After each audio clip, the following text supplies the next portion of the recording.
Hello.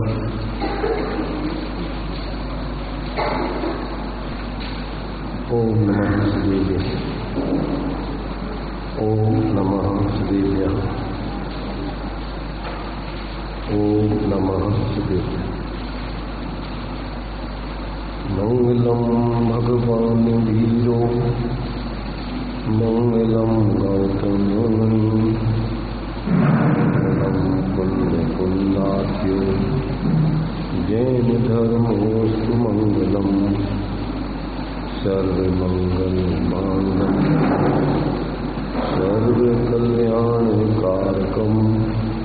प्रधानं सर्वधर्माणां जैनं जयतु शासनं जैनं जयतु शासनं जीवमजीवं दवं येन वरवसेन जीर्णनीतितं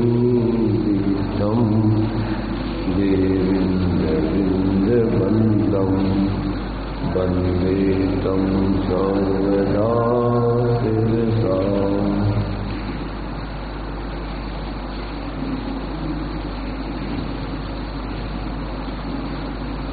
धर्म संग्रह की गाथा अपनी 14 चल रही है। इसमें जीव को समझने के लिए जो 9 अधिकार दिए हैं उनके माध्यम से यहाँ अनेक दृष्टिकोणों से जीव के स्वरूप को अर्थात अपने स्वरूप को यहाँ पर समझाया जा रहा है। अभी यहाँ अपना अंतिम जो सिद्धत्व उद्गमनत अधिकार है उसकी यहाँ पर अपन चर्चा ले रहे थे। तो अभी सिद्ध दशा का क्या स्वरूप है उसको यहाँ पर अभी जीवों की सिद्ध दशा उसको सिद्ध किया गया। अभी इसका अपन ने थोड़ा सा विचार किया था कि जो सिद्ध जीव होते हैं उनका क्या स्वरूप है, वो इसमें अनेक तरीके से उसको स्पष्ट किया था। अभी उसमें 8 कर्मों से रहित होने पर जो सिद्ध भगवान की दशा होती है उसको यहाँ पर स्पष्ट किया। तो सामान्य रूप से यहाँ जो सिद्ध भगवान होते हैं वो निक्कम्मा 8 गुणा किंचुणा चरम देहे दो सिद्धा लोय गृहिता नित्या उत्पाद वैभव संयुक्ता। ये जो गाथा है इसमें सिद्ध भगवान चूंकि 8 कर्मों से रहित होने के कारण उन 8 कर्मों के अभाव में 8 गुण सहित होकर के और अंतिम शरीर से किंचित न्यून अवस्था वाले होते हैं और लोग के अग्रभाग पर वो जाकर के विराजमान हो जाते हैं और वो नित्य रहते हैं और उत्पाद भी ऐसे संयुक्त होते हैं। इसकी आवाज खुली हुई है, बंद करो इसकी आवाज।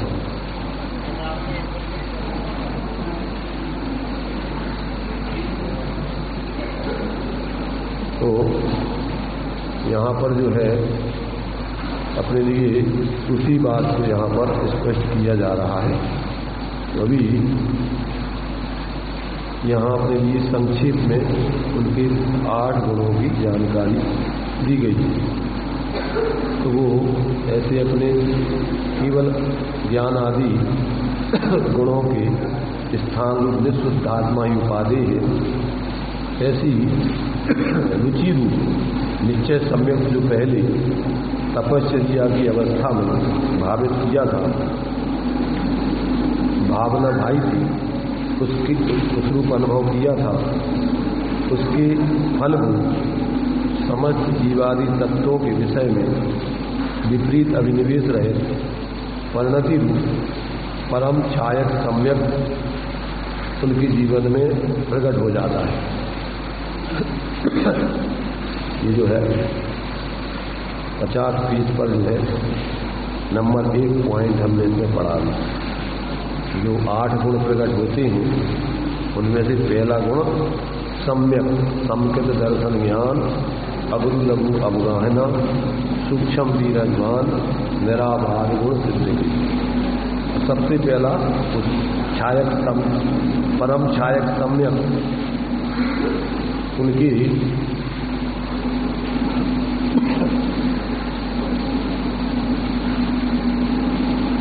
आवाज भूल रही क्या? आवाज नहीं आ रही? तो पीछे आगे बैठ जाओ जिसको उधर आवाज नहीं आ रही, उधर आगे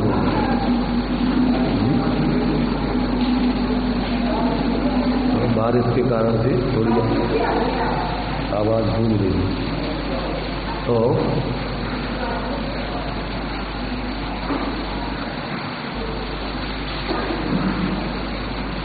प्रत्येक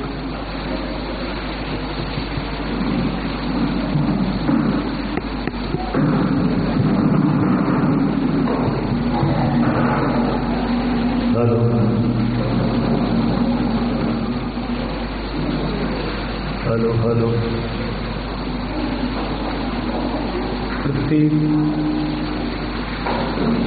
प्रत्येक जीव का जब पर निरपेक्ष शुद्ध दशा प्रकट होती है या उनका पर निरपेक्ष शुद्ध स्वभाव कैसा है उसको यहाँ पर अपन समझ करके मूल में सभी जीवों का ऐसा ही स्वभाव है ये अपन को यहाँ समझाया जा रहा है। क्योंकि ये 9 अधिकार जीव के हैं तो जीव को ही अनेक दृष्टिकोणों से यहाँ समझाया जा रहा है। उसके लिए जीवों के लिए ही अपने लिए जो जीता है, उपयोगमय है, अमूर्तिक है, कर्ता है, भोक्ता है और संसार में स्थित है, सिद्ध है, ऊर्ध्वगमन स्वभाव वाला है, ऐसे इसके 9 तरीके से जीव के स्वरूप को बता रहे हैं, सभी जीवों का स्वरूप बता रहे हैं। तो जीव की एक स्थिति सिद्ध दशा होने पर जो होती है उसको यहाँ स्पष्ट कर रहे हैं। जब ये जीव संपूर्ण कर्म आदि से रहित हो जाता है तो फिर उसकी क्या स्थिति होती है उस स्थिति को यहाँ पर समझाया जा रहा है। तो जो यहाँ पर कह रहे हैं उसके जो 8 कर्मों के अभाव में 8 गुण प्रकट होते हैं सामान्य से, तो उन 8 गुणों का स्वरूप यहाँ पर पहले स्पष्ट किया गया। तो यहाँ केवल ज्ञान आदि गुणों के स्थान रूप निज शुद्धात्मा ही उपादेय है। प्रत्येक जीव के अंदर जो आत्मा का शुद्ध स्वरूप है ये केवल ज्ञान आदि गुणों का वो ही स्थान है। तो केवल ज्ञान आदि जो गुण प्रकट होते हैं वो कहां से आते हैं? अपनी ही आत्मा में से प्रकट होते हैं। जैसे वृक्ष जो पैदा होता है तो वो बीज में ही विद्यमान रहता है, शक्ति रूप में। जब अपन बीज को बो देते हैं, आम का बीज है, तो आम के बीज में ही क्या है, जो आम का वृक्ष है वो शक्ति रूप से विद्यमान है। और जब अपन उसको योग्य भूमि में बो करके खाद पानी देकर और उसकी व्यवस्था सुरक्षा करते हैं तो वो क्रम से बढ़ करके और वृक्ष का रूप धारण कर लेता है। ऐसे ही प्रत्येक आत्मा शक्ति रूप से परमात्म पने को लिए हुए जो सिद्ध भगवान है। अपन पढ़ते ना, मैं वह हूं जो है भगवान, जो मैं हूं वह है भगवान, अंतर यही ऊपरी जान, बेविराग यहाँ राग। तो उन्होंने माने जो सिद्ध बने हैं वो भी पहले अपने जैसे संसारी थे, पर उन्होंने भगवान जिनेन्द्र का उपदेश आदि सुनकर ज्ञानियों की संगति करके उनके उपदेश से खुद की बुद्धि से निर्णय करके वस्तु स्वरूप का और अपने अंदर में शुद्धात्मा की भावना भा करके उसमें से अपनी आत्मा में से अपनी उस परमात्मा शक्ति को प्रकट किया। जितने भी धर्मात्मा परमात्मा बनते हैं वो अपने स्वरूप की शक्ति की व्यक्ति करके बनते हैं, बाहर से नहीं बनते।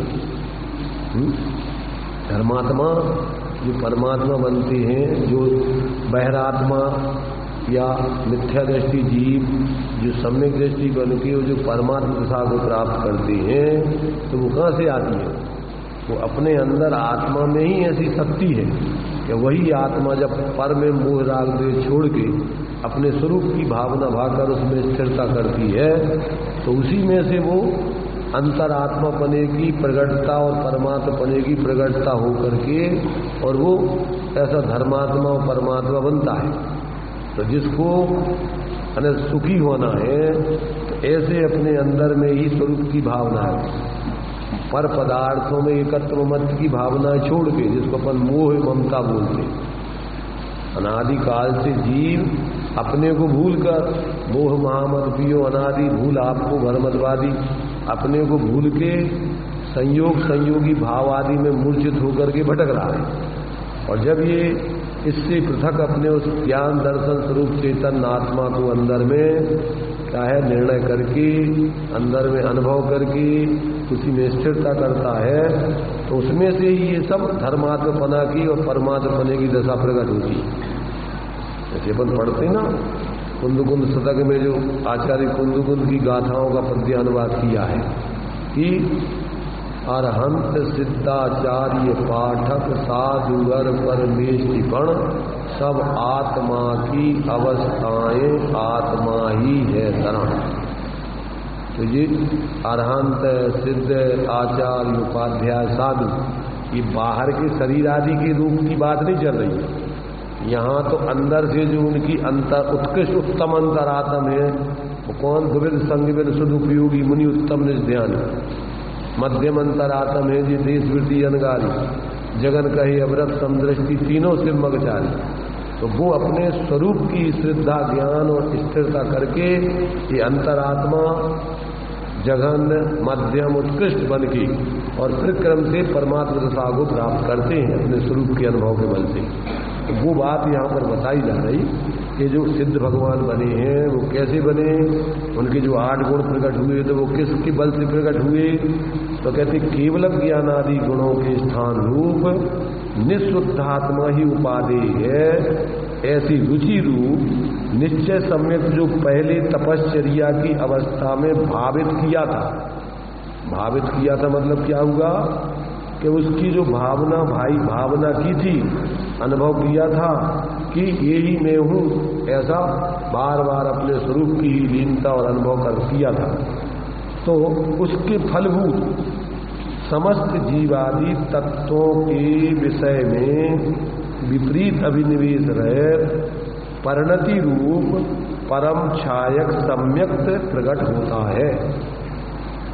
कैसे प्रकट होता है कि जो जीव परद्रव्यों से भिन्न अपनी आत्मा को अपना स्वरूप जानकर उसी को अपना स्वरूप मानता है और निरंतर अपने को स्वरूप भाता है।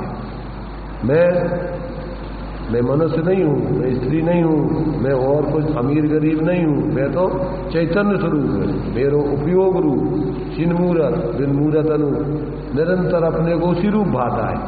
अज्ञानी जीव तो अपने को भूल के निरंतर ये साफ मैं बाप हूँ, मैं माँ हूँ, मैं पत्नी हूँ, मैं पति हूँ, मैं पैसे वाला हूँ, मैं गरीब हूँ आदि आदि सब मिथ्यात्व के भाव करता रहता है। इसलिए वो चतुर्गति में घूमता है। और जो जीव इन सारे बाहर के संयोग और संयोगी भावों से पृथक अपने उपयोग स्वरूप निःशुद्धात्मा को ही अपना स्वरूप जानता मानता है, अनुभवता है, निरंतर उसी की भावना भाता है। जो जानता है शुद्ध को वह शुद्धता को प्राप्त हो, जो जानता है अभिशुद्ध को अभिशुद्धता को ही पर्याय में प्राप्त होता रहता है। तो श्रीमद जी ने दिया कि सिद्ध दशा कैसे प्रकट होती कि आत्म भावना भावते भावते जीव लहे निर्वाण। रात दिन काय की भावना अपने स्वरूप की, मैं चैतन्य स्वरूप उपयोगवान जीव हूँ, चिन्मूरत बिनमूरत निरंतर यही विचार, यही भावना, यही चिंतन, यही मनन, उससे मोह गलता है। तो अपन बोलते ज्ञान अभ्यास करे मन माही ताकि मोह माही। और ये बाहर की निरंतर उठापटक में संकल्प विकल्पों में जो लगा रहता है, कुछ संकल्प विकल्प करके चतुर्गति की पात्र बना रहता है। ये सिद्ध बनने की सिद्धों के जो 8 गुण प्रकट हुए हैं वो कैसे प्रकट हुए हैं वो बता रहे हैं। तो जिसको ऐसी दशा प्राप्त करना है वो भी ऐसे ही अपने जीवन में ऐसी भावनाएं भाग करके ये दशा प्रकट कर सकता है। प्रत्येक जीव में ऐसी सिद्ध बनने की सामर्थ्य विद्यमान है, परंतु जरूरत है उसको व्यक्त करने की। और वो व्यक्त कैसे होती है कि अपनी ही श्रद्धा ज्ञान और बार बार लीनता अपने स्वरूप की करे, तब जाकर के वो अपनी शक्ति की व्यक्ति होकर वो परमात्मा सा प्रकट होती है। ये सटपन उसमें जो है वैद्य बने में जो है औषधियों में जैसे 64 पहरी पीपल टीबी आदि के बड़े बड़े रोगों के काम में आती है। वो कहाँ से आती? 64 पहरी पीपल। तो जो सामान्य पीपल है उसी पीपल को 8 दिन रात तक 64 पहर तक घिसा जाता है। उसका नाम है 64 पहरी पीपल। तो 64 पहरी पीपल माने कोई अलग पीपल नहीं है, इसी पीपल को 64 पहर तक निरंतर घिसा जाए। तो घिसते घिसते उसमें जो चिरपराहट, अभी जो सामान अपन को चिरपरापल चिरपरी लगती है वो पीपल, जब उसको 64 पहर तक घिसा जाता है तो उसमें इतना तीखापन प्रकट हो जाता है कि बड़ी बड़ी बीमारियों के कीटाणुओं को, दोषों को नाश कर देता है। ऐसी जो है ये कह रहे कर्म शत्रुओं के विध्वंसक शुद्धात्मा की संवित्ति के बल से ज्ञान वर्णादि मूल और उत्तर समस्त कर्म प्रकृतियों का विनाश करने के कारण सिद्ध भगवान 8 गुणों से 8 कर्मों से रहित हो जाते हैं। ऊपर जो है ये 2 है कि वो काय के बल से अपने विरोधी कर्म विकारी भावों का अभाव करते हैं। तो कहते हैं अपने स्वशुद्धात्मा की संवित्ति या संवेदन के बल से सारे 8 कर्म आदि का संयोग अभाव होता है और सारे विकारी भावों का अभाव होकर के ऐसी वीतराग वीतराग दशा सर्वज्ञ दशा प्रकट होती है। इसका नाम ही धर्म की साधना है और कुछ सब भ्रम है धर्म के नाम पर। किसी कहते धर्म निरंतर अपने स्वरूप की ही श्रद्धा ज्ञान लीनता, इसका नाम है मोक्ष मार्ग। पर द्रव्यंते भिन्न, आप में रुचि, आपका ज्ञान और आपकी स्थिरता, इसका नाम है मोक्ष मार्ग कहो, धर्म का मार्ग कहो, सुखी होने का मार्ग कहो। और ये नहीं करे और कुछ भी करता रहे धर्म के नाम पर, वो सब संसार का मार्ग है। अपन भूलते ना कि संसार में जीव क्यों भटकता है कि दिन रात शुभाशुभ भावों से उसका व्यापार चलाता है। मन वचन काय से क्या करता है?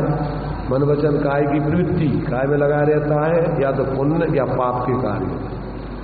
काय वांग मना कर्म योगा सा आश्रवा, शुभा पुण्यस और अशुभा पापस। और आश्रव आचार्य कह रहे आश्रव दुखकार घनेरी और बुद्धिवंत तिन्हें निर्वीरी। जिन्हें आश्रवों से बचना है वो पुण्य पाप से पृथक अपनी निःशुद्धात्मा की अनुभूति श्रद्धा ज्ञान लीनता रूप अपना भावना करे, अनुभव करे, तो ही मोक्ष मार्ग की सिद्धि होती, धर्म की प्राप्ति होती। और ये नहीं करे और कुछ भी करता रहे तो उसके लिए धर्म तो नहीं होता, भ्रम से कर्मों का चतुर्गति का ही भ्रमण होता रहता है। तो यहाँ सिद्ध भगवान 8 गुणों की प्रकटता उनकी किस बल से हुई, इसमें सब में उसी बात की सिद्धि कर रहे हैं। तो सबसे पहले छायक सम्यक प्राप्त कैसे हुआ कि जो केवल ज्ञान आदि गुणों के स्थान रूप निःशुद्धात्मा ही उपाधि है, ऐसी रुचि रूप निश्चय सम्यक जो पहले तपश्चर्या साधना की अवस्था में भावित किया था, यानी उसकी अपने रूप भावना की थी, अनुभव किया था, उसी की प्रतीति की थी, उसी के फलभूत समस्त जीवादि तत्वों के विषय में विपरीत अभिनिवेश रहित परिणति रूप परम छायक सम्यक्त की उत्पत्ति होकर उनको ऐसा परम छायक सम्यक्त प्रकट हो गया। फिर उनको केवल ज्ञान कैसे प्राप्त हुआ? पहली छद्मस्त अवस्था में भावित किया हुआ, भावना में आया हुआ जो शुद्ध आत्मा का अनुभव है, ऐसा निर्विकार स्वसंवेदन ज्ञान की बल फलभूत माने उसके बल से, यानी उसकी जो भावना या संवेदन या अनुभव जो किया उसके प्रतिफल के रूप में युगपत लोक और अलोक को समस्त, लोक और अलोक की समस्त वस्तुओं के विशेष को जानने वाला जो केवल ज्ञान है वो इसके बल से प्रकट होता है, प्राप्त हुआ है। और उनके लिए जो अनंत दर्शन प्राप्त हुआ है वो कैसे प्राप्त हुआ है? तो कहते जो निर्विकल्प स्वास्थ्यात्म सत्ता के अवलोकन रूप दर्शन पहले भावित किया था, सभी में एकमात्र एक हुई त्रय काल में परमारथ को पन्न, सुखी होने का मार्ग सभी के लिए, सभी स्थानों पर, सभी जीवों को, सभी क्षेत्र में, सभी काल में यही भाव कल्याण के कारण है और कोई दूसरे भाव नहीं। तो इस प्रकार पहले जो भावित किया था उसी के फलभूत युगपत लोकालोक को समस्त, लोकालोक की समस्त वस्तुओं के सामान्य को ग्रहण करने वाला उनको केवल दर्शन प्रकट हो गया। ऐसा उनका वो केवल दर्शन है सिद्ध भगवान के, और सभी के अंदर ऐसा केवल दर्शन प्रकट हो सकता है।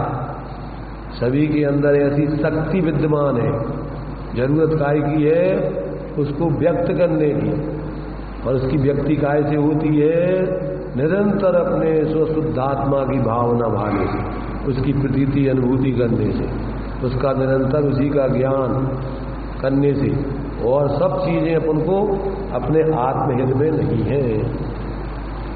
तो अज्ञान दशा में मोही जीव तो इसको छोड़ के बाकी सब विचार करते रहते हैं, रात दिन दुनिया के बाहर के कामों में ही उसी का विचार, जो अपना नहीं है सब इतना ही छूट जाता है और अपने से भिन्न है ही परमार्थ। व्यवहार में छूटता है और परमार्थ से तो सब अपने से भिन्न अभी भी पृथक ही है।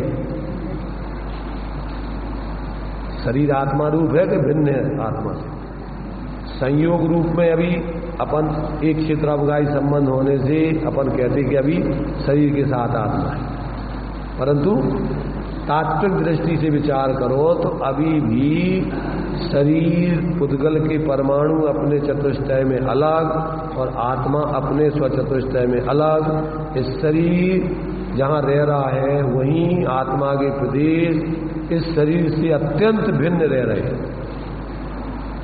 अपन बोलते ना जल पै ज्यों जिये तन मेला, पै भिन्न भिन्न नहीं भेला, तो प्रगट जुदे धन धामा क्यों हुए मिल एक सुतरामा।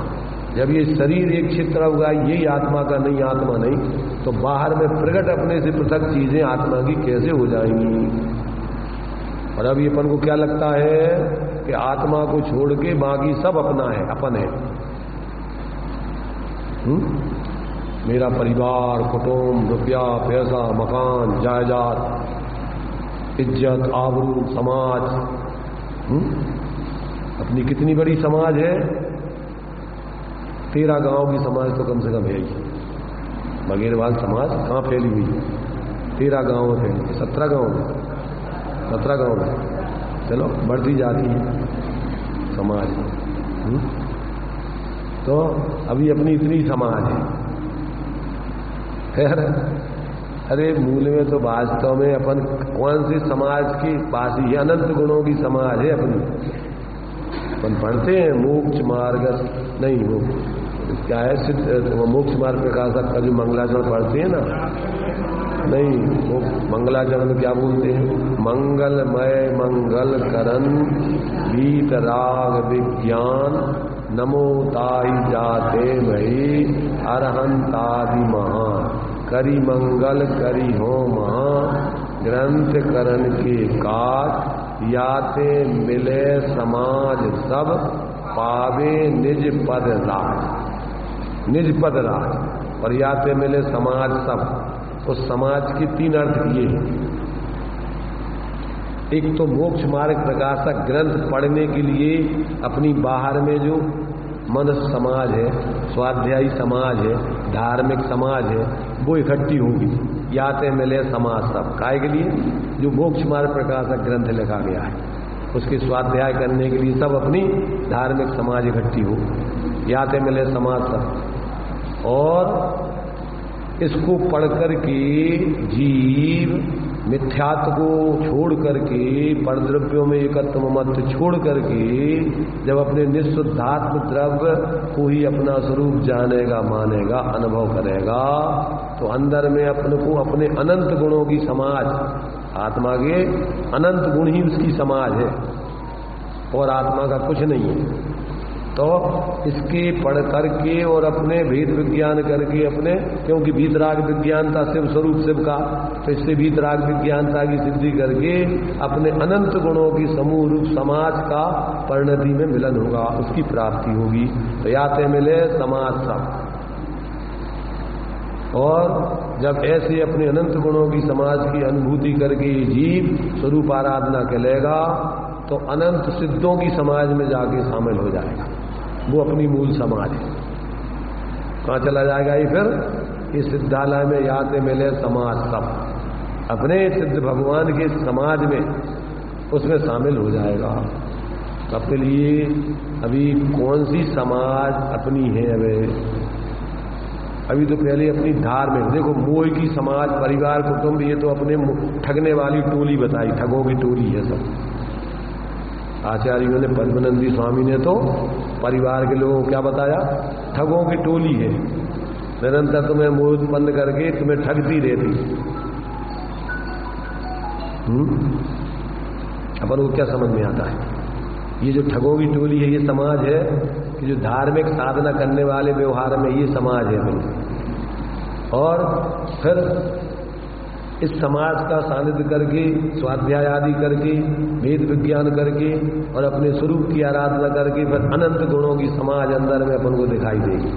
और जब अनंत गुणों की समाज से अपना मिलन होगा तो फिर बाहर की मोह की निमित्त वाली सारी चीजें छूट करके, विकारी भाव छूट के और अपनी स्वाभाविक दशा प्रकट होगी। तो फिर अपन अनंत सिद्धों की समाज में जाके शामिल हो जाएंगे। और फिर क्या होगा? रही है अनंता अनंत काल यथा तथा से परनई। तो ये अपन को जो है, जब जीव इस प्रकार से क्या करता है कि अपने वास्तव में ऐसी अनंत गुणात्मक निःशुद्धात्म तत्व की भावना भाता है, तो क्या करता है? उसको लोकालोक व्यापी ऐसा जो है, माने ऐसा दर्शन, ज्ञान, दर्शन, जैसे अपने निर्विकल्प स्वशुद्धात्म सत्ता के अवलोकन रूप दर्शन पहले भावित किया था, उसी के फलभूत युगपत लोकालोक को, लोकालोक की समस्त वस्तुओं के सामान्य को ग्रहण करने वाला केवल दर्शन प्रकट हो जाता है। तो सिद्ध भगवान को ऐसे केवल ज्ञान की सिद्धि हो चुकी। और आगे आत्मस्वरूप से चलित होने का कोई कारण उत्पन्न होने पर घोर परिचय अथवा उपसर्ग आदि में निज निरंजन परमात्मा के ध्यान में पहले जो धैर्य का अवलंबन किया था, क्या किया था? जब साधना काल जीव करता है तो उस समय जो उपसर्ग और परिचय आते हैं, तो उस उपसर्ग और परिचय तुम्हें अपने स्वरूप से च्युत करने के कारण होते हैं। और उस दशा में यदि व्यक्ति अपने स्वरूप से ध्यान से च्युत ना हो और धैर्य धारण करके अपने स्वरूप के ध्यान में बना रहे, तो फिर उसी के बल से फलभूत अनंत पदार्थों को जानने में खेद के अभाव रूप अनंत वीर की प्राप्ति हो जाती है। अभी जब आप अपने स्वरूप की आराधना में च्युत नहीं हुए प्रतिकूलताएं आने पर, तो फिर ऐसा बल मिल जाता है कि आप अनंत काल तक अनंत पदार्थों को ज्ञाता दृष्टा बन के जानते देखते रहो और आपको कोई आकुलता, अधैर्यपना नहीं आएगा। धार्मिक व्यक्ति धैर्यवान होता है, उतावला नहीं होता है, आकुलित नहीं होता है, घबराता नहीं है। मोही व्यक्ति घबराता है। अब क्या होगा? क्या होगा? बाहर में कुछ भी होता है एकदम घबरा जाता है, अब क्या होगा? अरे भाई क्या होना है? एक वस्तु जितने द्रव्य है वो द्रव्य ही रहना है, और प्रति समय उनमें परिणमन होता है, तो परिणमन होता ही रहना है। अब होना क्या है, जो होने लायक है वो होगा, हो रहा है, होगा, होता रहा है। अब उसमें घबराने की क्या जरूरत है? किसी भी द्रव्य की सत्ता का नाश होता नहीं है और परिवर्तन रुकता नहीं है। तो जो परिवर्तन होने लायक है वो तो सहज ही होता ही रहेगा और वस्तु जो होगी तो बनी ही रहेगी। तो अब घबराने की जरूरत कहाँ है? घबराहट काय की होती है? बोलो, जो मोह से अपन ने जिसको अपना मान रखा है अब वो छूट नहीं जा रही। जैसे शरीर है तो अब शरीर तो यहीं से इसका संयोग हुआ है और यहीं वियोग होकर के यहीं मिट्टी में बिखर जाएगा। बिखर जाएगा एक दिन तेरा ताना माना। जो तिनका तिनका चुनकर तूने नगरी एक बसाई है वो तेरी जागीर नहीं है, 4 घड़ी का डेरा है। चल उड़ जा रही पंछी, जब आयु पूरी हो जाएगी तो जाए अकेला हंस संग में कोई न पर मारे, जाएगा कोई साथ में। तो अब ये अपन ने जो मोह से सब मान रखा है कि शरीर में हूँ, ये सब संयोग मेरे हैं, तो अब जैसे ही अपन को आयु पूरी होकर के यहाँ से जाने की दिशा बनती है और घबराहट चालू, नाम सुनते ही साथ घबराता है। अरे भाई घबराहट कैसी? और घबराने से क्या तू इस पर्याय में बना रहेगा क्या? घबराने से बच जाएगा? बल्कि तेरी रक्षा तो काय में है कि तू इस शरीर से पृथक अपने उस शाश्वत स्वरूप की निरंतर श्रद्धा ज्ञान भावना करता रहे।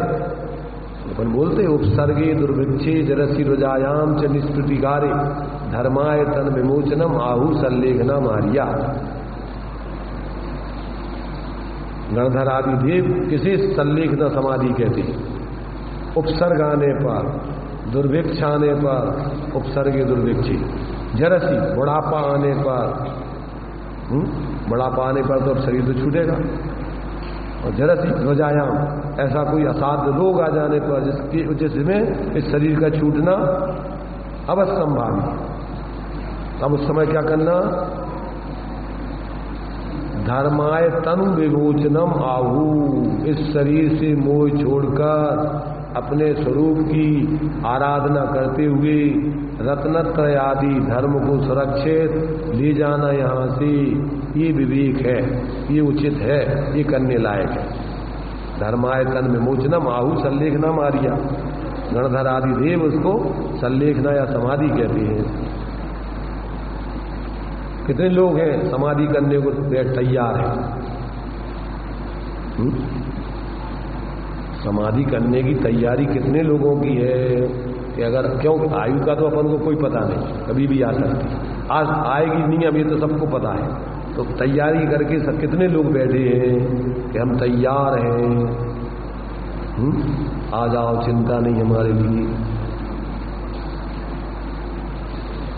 तैयारी नहीं करोगे तो भी जाना तो पड़ेगा, तैयारी करके रहो तो भी जाना है और नहीं करके रहो तो भी जाना है।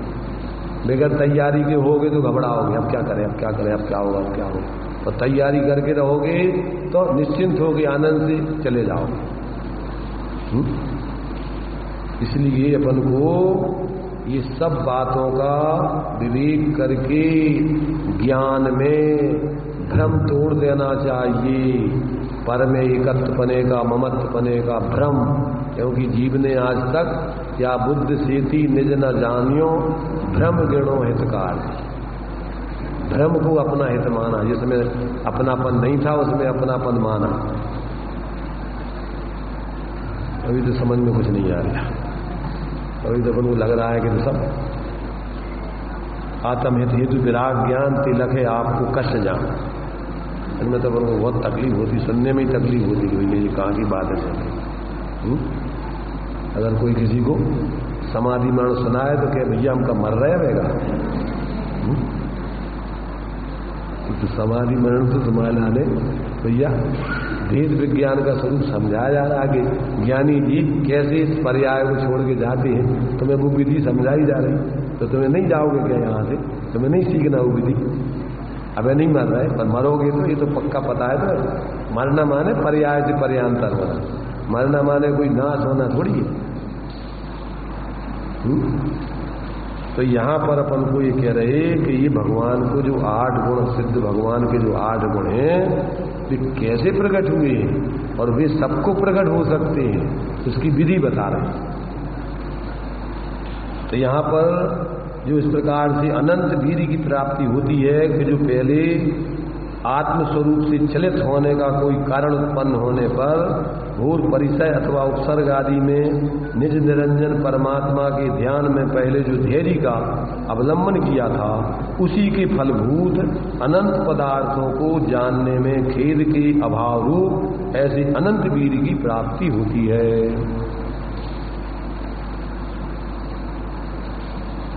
सुनाई दे रही है सबको? बाहर से नहीं, अंदर से। बाहर से तो अपन को कानों से सुनाई दे रहा है, परंतु ज्ञान में समझ में आना, उसका नाम सुनाई देना है। अकेले कानों में सुनाई शब्दों के पड़ जाने का नाम सुनाई देना नहीं है। लोक में भी सुनाई देना कम माना जाता है। किसी व्यक्ति से कहा कि भाई 1 गिलास पानी लाओ, बच्चे से कहा, किसी व्यक्ति से कहा, नौकर से कहा, और पानी नहीं आया, तो अपन क्या कहेंगे? क्या सुनाई नहीं दे रहा? हम क्या कह रहे हैं? अब वो क्या हम सुन तो रहे हैं, तो थोड़ी देर अपन बैठे रहेंगे, फिर के क्यों नहीं सुना क्या? वो क्या सुन रहे ना? क्या सुन रहा था? कब मानेंगे सुनना? कि जब गिलास भर के पानी आ जाएगा तो अपन मानेंगे कि हाँ इसने सुन लिया, अन्यथा क्या सुना?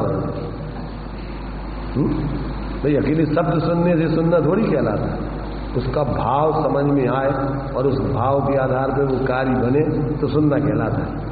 ऐसे यहाँ अपन को जो अपन को आचार्य देव समझा रहे कि भैया ये सिद्ध भगवान ऐसी भावना भा करके अपने स्वरूप की, और ये ऐसे अनंत 8 गुण आदि को प्रकट करके सिद्ध बने, अपन को सुनाई दिया कि नहीं? सुनाई दे रहा अपन को क्या? भाई सुनाई देना जब कहलाएगा कि जब अपन स्वरूप की भावना भा करके उस शक्ति को प्रकट करने के मार्ग में लग जाएं, तो समझ लो कि सुनाई दिया, और नहीं लगे क्या सुनाई दिया? डेली का डेली अपन इतने सुने और काम जो कर रहे हैं संसार के मोह की, भाई तो अपन के कहा नहीं सुना क्या? समझ में तुम्हारे आया नहीं आया? बार बार पूछा समझ में आया कि नहीं आया? अब समझ में कब? कि जब तुम काम करते हुए स्वरूप देखो जो बता रहे, अब वो काम कर ही नहीं रहे, तो अभी नहीं समझ में आया क्या? और तुम कहे हाँ समझ गया, हम तो समझ गया, सुन लिया सुन लिया सुन लिया। क्या सुन लिया? सुन लिया है तो फिर पानी तो नहीं आया, पानी लाना तो सुन लिया, तो क्या सुन लिया तुमने? उसको अपन बोलते सुन बेरा। इसको जो काम नहीं करता है, सिर्फ कानों से सुन के रह जाता है, उसको क्या बोलते हैं? सुनते हुए भी नहीं सुन रहा, सुन बेरा बोलते हैं। अपन लोग सुन बेरा है कि सुन रहे हैं?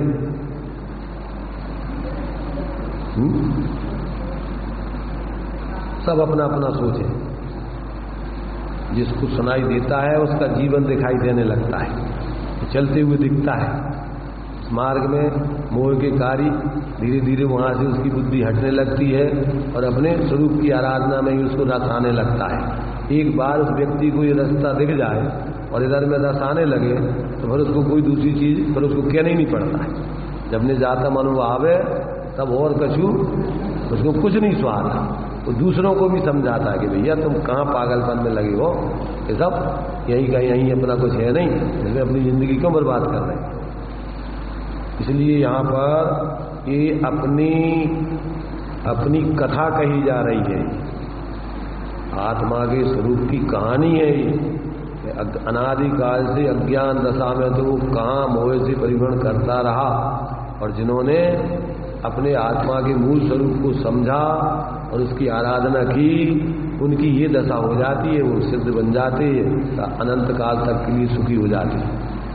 अपन को अगर इस मनुष्य पर्याय में ये काम नहीं किया है, यह मानस पर्याय सुकुल सुन्ना जिन वाणी परिविद गए न मिले सुमणियों उदधि समान, इसलिए दौलत राम जी कहते हैं, दौल समझ सुन चीत सयाने, काल वृथा मत होवे। और यह नरभाव फिर मिलन कठिने, जो सम्यक नहीं हो। अगर इसमें तूने अपने आत्म अनुभूति प्रतीति नहीं की, अपने स्वरूप की आराधना में नहीं लगा, तो समझ लेना कि मनुष्य पर्याय बहुत काल अनंत कहाँ कहाँ भटकता रहा है। निगोद काल अनंत निगोद पर एक इंद्रिय आदि दो इंद्रिय त्रस कहाँ कहाँ से कैसे मुश्किल से मिली। और इस पर्याय को तो यदि समझ रहा फोकट में, उसकी कीमतें ही नहीं समझ में आ रही। तो आगे क्या कहते हैं देखिए, सूक्ष्म अतीन्द्रिय केवल ज्ञान का विषय होने के कारण सिद्धों के स्वरूप को सूक्ष्मत्व कहते हैं। सूक्ष्मत्व क्यों कहते हैं? सूक्ष्मत्व गुण उनके क्यों प्रकट हुआ कि उनका जो सूक्ष्म स्वभाव, प्रत्येक जीव का सूक्ष्मत्व अतीन्द्रिय केवल ज्ञान का विषय होने के कारण सिद्धों के स्वरूप को सूक्ष्मत्व कहते हैं। क्योंकि शरीर स्थूल है और इस शरीर के अभाव में सूक्ष्मत्व गुण अपना जो मूल स्वरूप है वो प्रकट हो जाता है, तो वो केवल ज्ञानगम है। इसलिए वो उनके सूक्ष्मत्वपना ऐसा प्रकट केवल ज्ञानगम, ऐसा वो स्थूल शरीर के अभाव पूर्वक सूक्ष्मत्वपना प्रकट हो गया। जैसे एक दीपक के प्रकाश में अनेक दीपकों का प्रकाश समा जाता है, उसी प्रकार एक सिद्ध के क्षेत्र में शंकर व्यतिकर दोष बिना अनंत सिद्धों को अवकाश देने का सामर्थ्य वह अवगाहन गुण सिद्धों के प्रकट हो गया है। शंकर माने दो द्रव्य मिलके एक हो जाना, व्यतिकर माने एक द्रव्य दूसरे द्रव्य रूप हो जाना। तो ना तो दो मिलके सब एक होते हैं, ना एक दूसरे में मिलता है। पृथक पृथक अपने रहते हुए और एक क्षेत्र अवगाही संबंध में एक सिद्ध में अनंत सिद्ध रह सकते हैं, ऐसा उनको अवगाहनत्व प्रकट हो गया है। अलग अलग मिलकर के दो हो जाना तीसरी दशा है, और एक मिलकर के दूसरे रूप हो जाना वो अलग दशा। एक माने अपनी सत्ता खोकर दूसरे में मिल जाना। जैसे गधे और घोड़े की संतान खच्चर, ये कौन सी, ना घोड़ा है ना गधा है। ऐसी शंकर में ना तो जीव रहा ना अजीब रहा, एक मिलकर तीसरी दशा बन गई, एक बन गए वो अलग। ऐसे ही एक जीव अजीब बन जाए, अजीब जीव एक दूसरे में एक दूसरे का परिणमन हो जाए, एक दूसरे रूप, वो व्यतिकर हो गया। ऐसा जो है दोनों का इस प्रकार से ऐसी दशा सिद्धों की नहीं होती है, इन सब दोषों से वो रहित होते हैं। तो यहाँ पर शंकर व्यतिकर आदि दोष बिना अनंत सिद्धों को अवकाश देने का सामर्थ्य वह अवगाहन गुण कहलाता है। वे एक दूसरे के क्षेत्र में व्यवहार से रहते हुए भी परंतु दो मिलके एक नहीं होते और एक दूसरे रूप नहीं होते, वो अलग अलग ही रहते हैं। ऐसे अवगाहनत्वपना उनके जो है अब प्रकट हो गया है। अगुरु लघु अवगाहना, अवगाहनत्व गुण प्रकट हो गया है। आयु कर्म के अभाव में अवगाहनत्व गुण प्रकट हो गया है। और आगे क्या कहलाता है, यदि सिद्ध सर्वथा गुरु हो तो लोहे के पिंड की भांति नीचे गिरे, और यदि सर्वथा लघु हो तो पवन से प्रेरित आग की रुई की भांति सदा उड़ते ही रहे।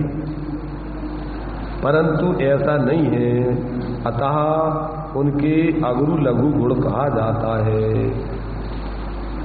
अगुरु लघु अवगाहना, वो इस प्रकार से अगुरु लघुत्व गुण, ऐसे गोत्र कर्म के अभाव में अगुरु लघुत्व गुण उनके प्रकट हो जाता है। और कौन सा गुण प्रकट होता है? सहज शुद्ध स्वरूप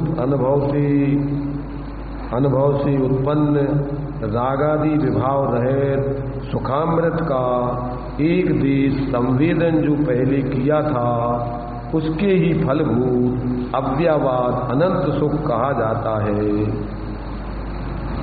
पहले साधक दशा में जो अपने निःशुद्धात्मा की आंशिक लीनता से जो आंशिक अतीन्द्रिय सुख प्रकट किया था, आगे उसी को क्रम से बड़ा करके स्वरूप की पूर्ण लीनता करके ऐसा जो बाधा दे रहे थे, अब कोई व्यवधान उसमें साता साता बेरनी जनक जो है वो जो सुख है वो तो वास्तव में दुखी है, तो उसके अभाव में ऐसा अनंत सुख शाश्वत निराबाध सुख प्रकट हो जाता है सिद्धों की।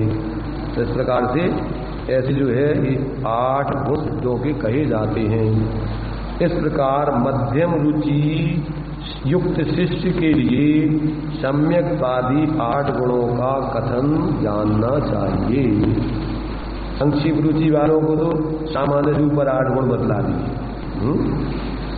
सम्मत दंसन, सम्मतणान दंसन, वीर्य सुहमम तैव अवगहनम, अगुरु लघु अव्यावाहम, 8 गुणा होती सिद्धाणम। सम्यक ज्ञान दर्शन वीर्य सूक्ष्म अवगान अगुरु लघुत्व और अव्यवहार, ये सिद्धों के 8 गुण होते हैं। इस गाथा में कथित क्रमपूर्वक 8 गुण 8 कर्म रहे सिद्धों के 8 गुण कहे जाते हैं। तो इस प्रकार से ये संक्षेप रुचि वालों को ये होगा इतने। अब मध्यम रुचि वालों को एक एक का थोड़ा ये 8 खुलासा कर दिया। अब विस्तार रुचि वालों को अभी विस्तार में खुलासा किया। संक्षेप में 8 गुणों की कर्मों के अभाव में 8 गुणों का सामान्य स्वरूप बता दिया, उसी में समझदार व्यक्ति की समझ में आ जाता है। मध्यम रुचि शिष्यों को थोड़ा उसका खुलासा किया कि वो 8 गुणों की प्राप्ति उनको कैसे हुई, उसको खुलासा कर दिया। अब विस्तार रुचि वाले शिष्यों के लिए सिद्धों का स्वरूप आगे और विस्तार से बताते हैं।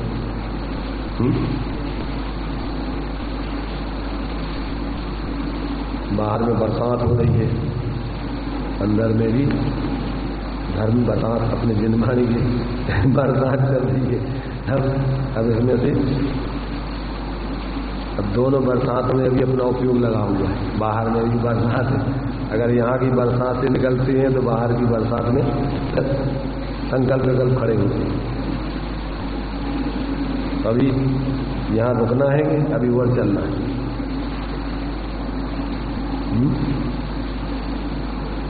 अभी आप लोगों को अभी यहाँ से निकलने का स्थिति है कि अभी और सुनने की स्थिति?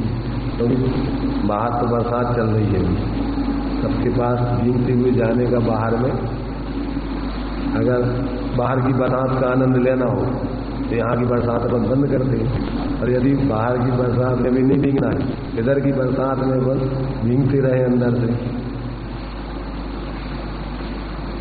क्या रुचि है सबकी है? विकल्प तो सब रहते ही हैं, घर गृहस्थी वालों को दूसरी व्यवस्थाएं बनाना पड़ेगी। यहीं विराम ले लें अपन, अभी तो विस्तार रुचि की चर्चा अपन बाद में देखें। चलिए,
अशरीरी सिद्ध भगवान जिन्होंने 8 कर्मों के अभाव में 8 गुणों को प्रकट किया है, निज स्वशुद्धात्मा के श्रद्धान, ज्ञान और स्थिरता के बल से जिन्होंने अष्ट कर्मों का नाश करके अष्ट गुणों को प्रकट किया है, और याते मिले समाज सब पावे निज पद राज। समाज की बहुत सुंदर चर्चा की। जिन 17 गांवों की समाज को हम समाज समझ रहे हैं, अगर इसको अपना मानेंगे तो इसी के चक्कर लगाते रहेंगे। साधर्मियों की समाज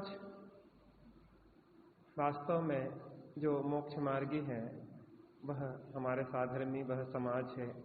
ज्ञानियों को निरंतर ऐसी समाज में रहने का भाव होता है। उससे क्या होता है, स्वशुद्धात्मा के श्रद्धान, ज्ञान, स्थिरता से अनंत गुणों की समाज मिलती है।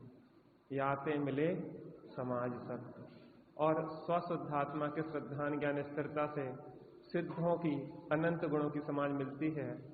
ऐसी सिद्ध दशा को हम भी प्राप्त करें, ऐसी मंगल भावना से। नीच निधि नीच में बता